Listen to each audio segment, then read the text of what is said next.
ये लोग भूल गए नरेंद्र मोदी किसी और मिट्टी के बने हुए हैं। आपके विरोध से वो डरने वाले नहीं थे।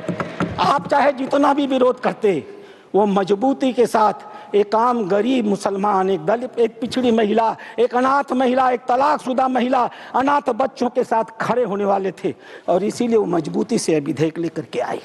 अध्यक्ष महोदय, ये चर्चा कर रहे थे वक्फ बाई यूजर की। क्या होता है वक्फ बाई यूजर? हजरत मोहम्मद साहब ने क्या कहा था?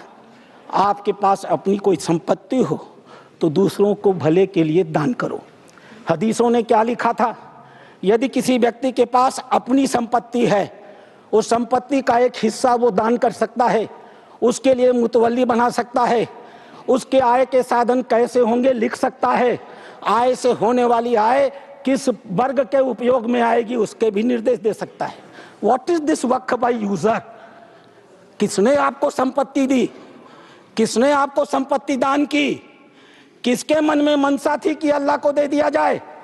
एक भी आदमी ने वक्फ बाई यूजर की संपत्ति वक्फ के अधिनियम के तहत नहीं दी।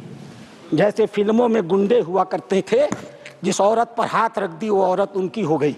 इसी प्रकार से इन वक्फ बोर्डों ने भू माफियाओं की तरह काम किया।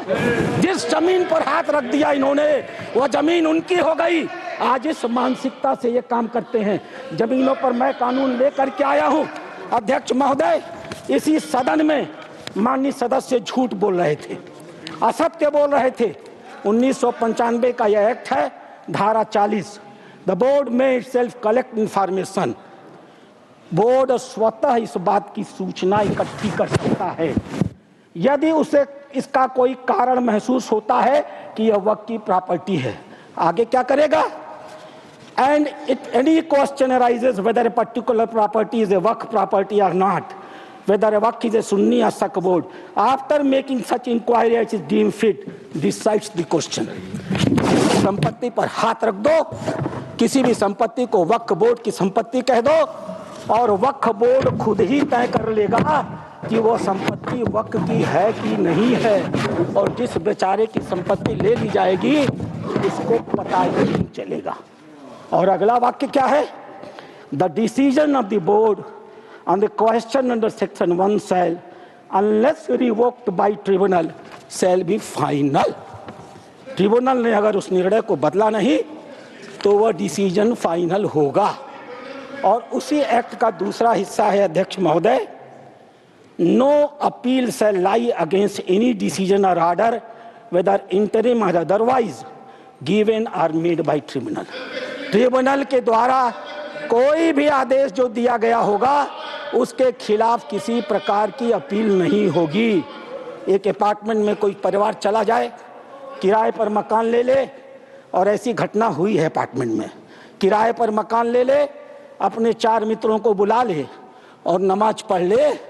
5वें दिन वो कह देगा हमने इस स्थान पर नमाज पढ़ी है, यह वक्फ बाई यूजर है, अब इसे वक्फ घोषित कर दो। और घोषित हो गई। अध्यक्ष महोदय, आपके पास एक बड़ी जमीन है, खाली पड़ी है, बगल में कुछ मुस्लिम परिवार रहते हैं, उन्हें नमाज पढ़ने के लिए कहीं जाना होता है, वो उस जमीन पर नमाज पढ़ ले। आप हिंदू हैं, आप मना नहीं करते।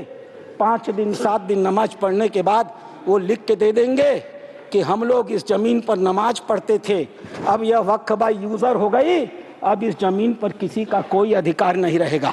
माननीय संसदीय कार्य मंत्री उल्लेख कर रहे थे उस घटना का, तमिलनाडु की घटना का उल्लेख कर रहे थे।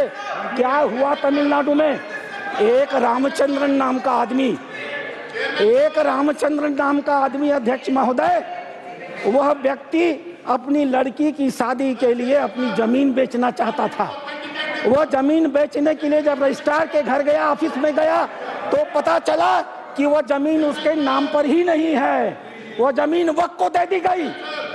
जब हल्ला मचा, गांव के लोग रजिस्ट्रार ऑफिस में गए तो पता चला कि उन दोनों गांवों की सारी जमीन वक्फ को दे दी गई। 1500 साल पुराना मंदिर भी वक्फ के हवाले कर दिया गया। यह होता है इन लोगों का वक्फ बाई यूजर, अध्यक्ष महोदय। और आश्चर्य होता है, मैंने इन्हें बैठाया जाए अध्यक्ष महोदय। आश्चर्य होता है, मैं भी जेपीसी का मेंबर हूँ, ये भी जेपीसी के मेंबर हैं, ये गवाह है इस बात के।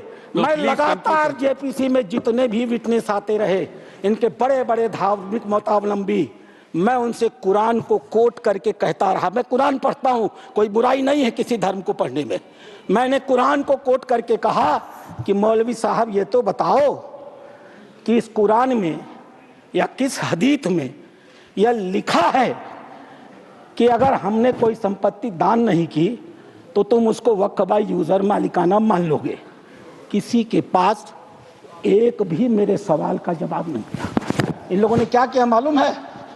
वो जो ओवैसी साहब वहाँ बैठते हैं ना, उन्होंने मेरा नाम रख दिया मौलाना डॉक्टर राधा मोहन अग्रवाल। अब इससे बड़ी मेरी जीत क्या हो सकती है?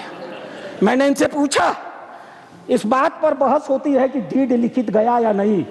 मैंने इनसे कहा, जब हजरत मोहम्मद साहब ने अपने आयतों में लिखा है, 3 आयतें हैं, 4 आप चाहिएगा तो मैं पेश करूँगा।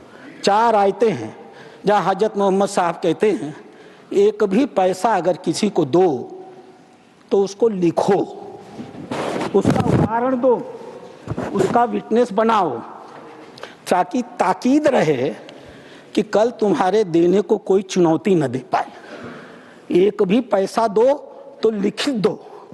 और तुम कहते हो कि तुम्हारे पास ये सारी संपत्तियां हैं जिसका कोई लिखित रिकॉर्ड नहीं है, फिर भी वक्फ है। मेरे एक भी सवाल का जवाब, मैं उस कमेटी की बातों को बोलता नहीं, लेकिन चूंकि इन्होंने कमेटी का उल्लेख कर दिया इसलिए मैं इन्हें एक्सपोज कर रहा हूं।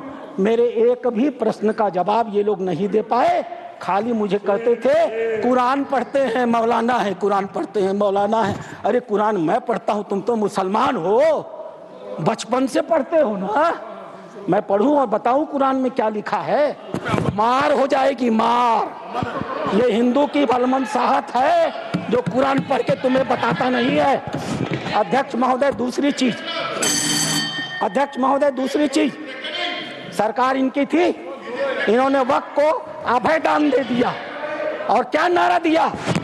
जो जमीन सरकारी है वो जमीन हमारी है।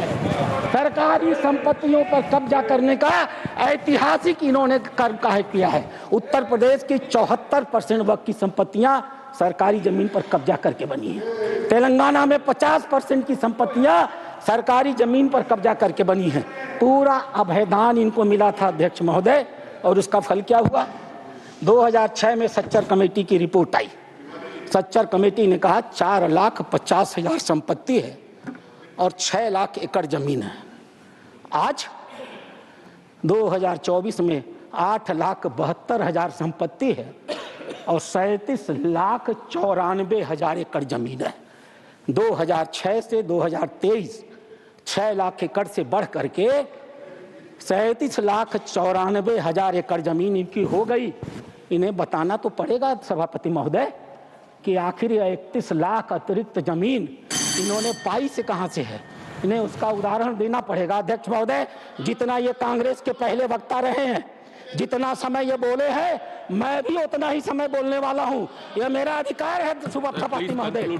मैं एक बात कहना चाहूंगा अध्यक्ष महोदय, इन्होंने चर्चा किया कर्नाटक के हैं ये, मेरे पास कहां सर, प्लीज कंक्लूड सर।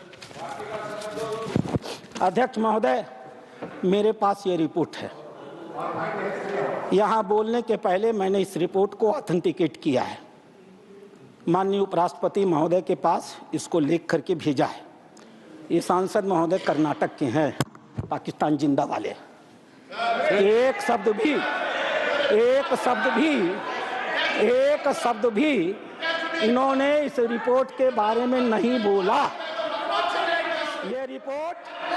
यह रिपोर्ट जेपीसी में प्रस्तुत हुई है।